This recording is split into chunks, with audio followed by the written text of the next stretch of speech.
Hello everyone. आज हम बात करेंगे फंडामेंटल ड्यूटीज़ के बारे में, जो हमारे कॉन्स्टिट्यूशन का जो है एक इम्पॉर्टेंट एस्पेक्ट है। फंडामेंटल ड्यूटीज़ क्या हैं, उनका ओरिजिन क्या है और कैसे ये ड्यूटीज़ जो हैं इंडियन सिटीजन्स के लिए रेलिवेंट है, ये सब हम इस डिटेल्ड वीडियो में जो है कवर करेंगे। ये टॉपिक आपके एग्ज़ाम के लिए जो है काफ़ी इम्पॉर्टेंट है, स्पेशली पॉलिटी सेक्शन में। सबसे पहले बात करते हैं फंडामेंटल ड्यूटीज़ का ओरिजिन कैसे हुआ। जब हमारा कॉन्स्टिट्यूशन बना उसमें फंडामेंटल राइट्स तो थे, लेकिन फंडामेंटल ड्यूटीज़ जो है इनिशियली नहीं थी। स्वर्ण सिंह कमेटी ने जो है 1976 में जो है सजेस्ट किया कि फंडामेंटल ड्यूटीज़ को जो है ऐड किया जाना चाहिए। इन्हीं रिकमेंडेशन की बेसिस पे जो है 42nd अमेंडमेंट एक्ट 1976 के थ्रू जो है कॉन्स्टिट्यूशन में जो है पार्ट 4A जो है ऐड किया गया, जिसमें आर्टिकल 51A के अंदर जो है 10 फंडामेंटल ड्यूटीज़ को जो है इंट्रोड्यूस किया। एक और ड्यूटी को जो है 2002 में ऐड किया गया, जिससे फंडामेंटल ड्यूटीज़ की टोटल संख्या जो है 11 हो गई। अब समझते हैं कि ये फंडामेंटल ड्यूटीज़ हैं क्या।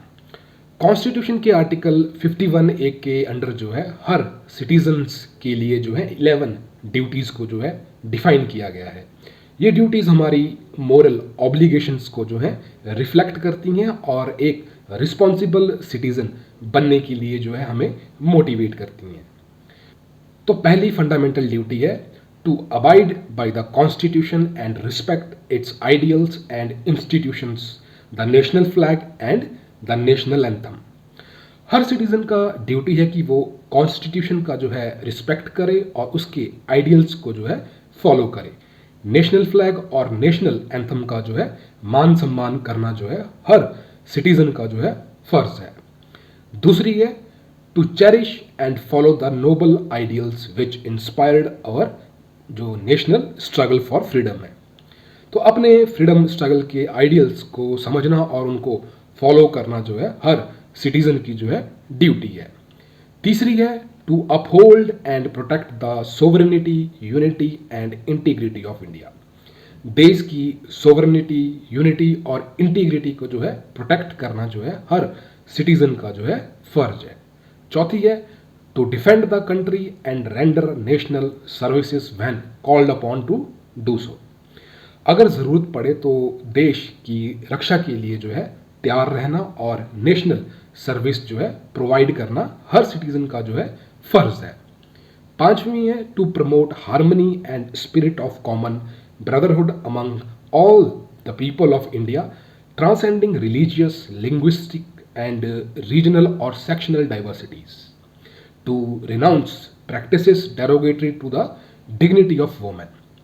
हर सिटीजन को हार्मनी और ब्रदरहुड को जो है बढ़ावा देना चाहिए और रिलीजियस, लिंग्विस्टिक और रीजनल डाइवर्सिटीज़ को जो है पार कर एकता जो है बनाए रखनी चाहिए।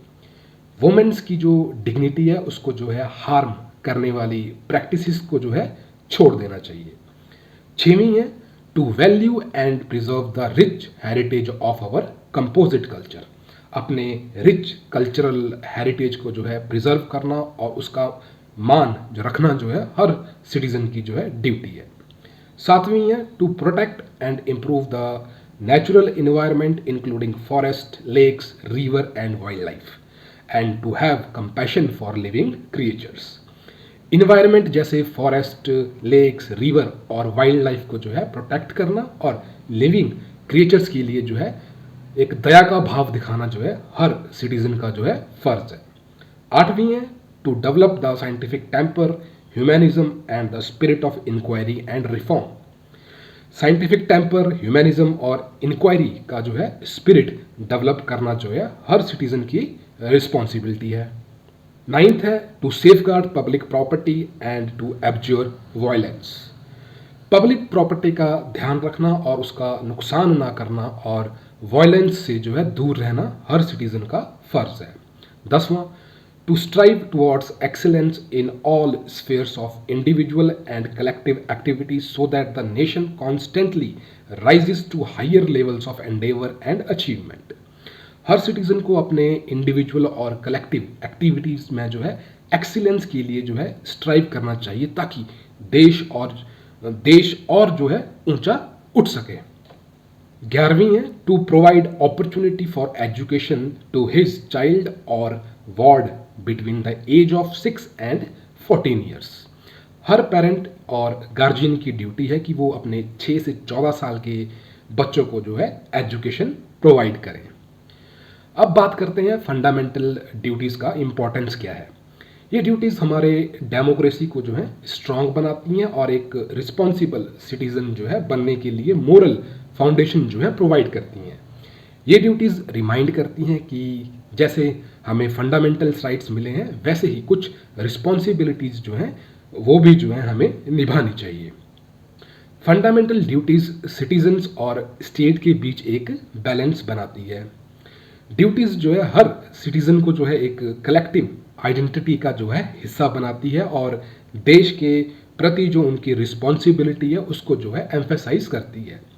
अगर कभी कोर्ट में किसी सिटीज़न का फंडामेंटल राइट्स को लेकर जो है केस होता है तो कोर्ट देख सकती है कि सिटीज़न ने जो है अपनी ड्यूटीज़ को फॉलो किया है या नहीं।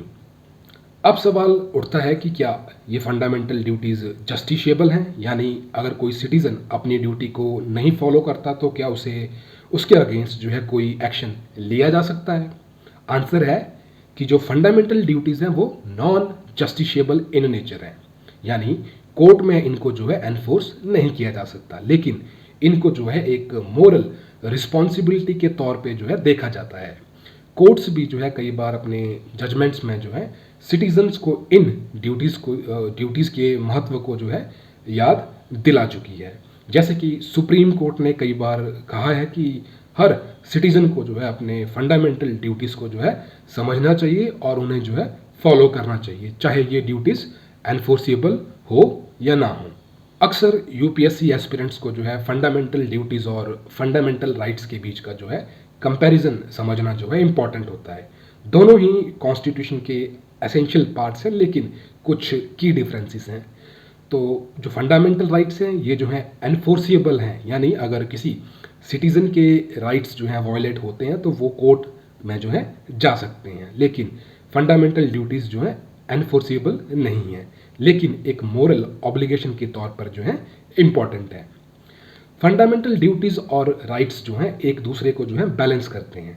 जितने राइट्स हमें मिले हैं उतनी ही रिस्पॉन्सिबिलिटी भी जो है हम पे है। इस बैलेंस को जो है समझना ज़रूरी है और आपके एग्ज़ाम के लिए भी ये काफ़ी क्रूशल टॉपिक है। अब बात करते हैं फंडामेंटल ड्यूटीज़ में कौन से अमेंडमेंट हुए हैं और कैसे इनका जो है इवोल्यूशन हुआ। तो इनिशियली जो है 42nd अमेंडमेंट के थ्रू जो है 10 ड्यूटीज़ जो है ऐड की गई थी, लेकिन 2002 में एक और ड्यूटी ऐड हुई जो कि 86th अमेंडमेंट एक्ट के थ्रू जो है ऐड की गई थी। इस अमेंडमेंट के थ्रू एक एडिशनल ड्यूटी को जो है इंट्रोड्यूस किया गया, जिसमें पेरेंट्स और गार्जियन को जो है इंश्योर करना चाहिए कि उनके 6 से 14 साल के बच्चों को जो है एजुकेशन मिले। इस तरह जो है फंडामेंटल ड्यूटीज़ का स्कोप जो है टाइम के साथ जो है इवॉल्व होता रहा है और आज ये जो है ड्यूटीज़ हर सिटीज़न के लिए जो है एक गाइडिंग लाइट की तरह जो है काम करती है। फंडामेंटल ड्यूटीज़ हमारे देश के हर नागरिक के लिए एक मोरल और एथिकल गाइड है। ये हमारी रिस्पॉन्सिबिलिटीज़ को डिफाइन करती हैं और एक बेटर सिटीज़न बनाने के लिए जो है हमको इंस्पायर करती हैं। वे फॉरवर्ड ये है कि हमें इन ड्यूटीज़ को जो है और पॉपुलराइज जो है करना चाहिए, ताकि लोग सिर्फ अपने राइट्स पे जो है फोकस ना करें बल्कि अपनी रिस्पॉन्सिबिलिटीज़ हैं उनको भी समझें। अगर आपको ये वीडियो इन्फॉर्मेटिव लगा तो प्लीज़ लाइक, शेयर और सब्सक्राइब करें ताकि आपको और भी इम्पॉर्टेंट कंटेंट मिल सके यूपीएससी प्रिपरेशन के लिए। फंडामेंटल ड्यूटी जैसे टॉपिक को समझना हर एस्पिरेंट के लिए जो है क्रूशियल है। हमारी अगली वीडियोस के लिए चैनल को सब्सक्राइब करें और कोई क्वेश्चन हो तो कमेंट्स में ज़रूर पूछें। धन्यवाद। जय हिंद।